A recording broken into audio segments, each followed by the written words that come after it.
Another type of unconscious bias that can be problematic is what we call beauty bias.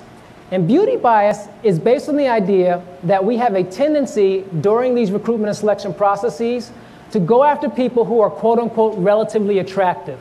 And I'm going to give you 3 examples. We call these the 3 A's of this attractiveness.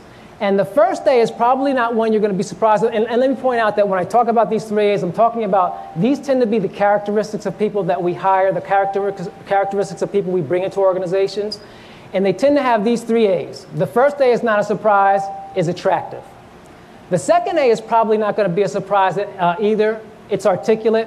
And particularly if you're trying to hire a speaker, that's probably a good idea. You probably want to bring somebody who's articulate, who's erudite, who can put some words together and do so in ways that could be uplifting and inspiring to people. So that makes a lot of sense.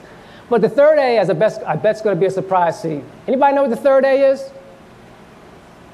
Above average height. Yes, above average height. Now, we do not have the time to do a deep drill on this concept. But if you're interested, check out some of the work that Malcolm Gladwell has done, his book, Blink, and some of his subsequent work. But I'm going to give you 2 examples of this whole notion that looking at height is an unconscious bias that has manifested itself significantly in our recruitment and selection processes. The first is as follows. In the US, less than 15% of males are over 6 feet tall. However, nearly 60% of US Fortune 500 CEOs are over 6 feet tall. Likewise, less than 4% of US males are over 6 feet 2 inches tall, yet nearly 30% of US Fortune 500 CEOs are over 6 feet 2 inches tall.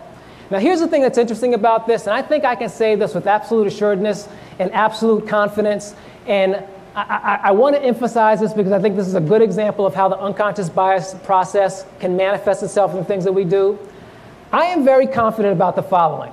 I do not believe that anywhere in America is there a person or a group of people who are responsible for a recruitment and selection process, getting the staff of people who are going to facilitate that process together, going into a room, dimming the lights, huddling up close, and in a hushed tone saying the following.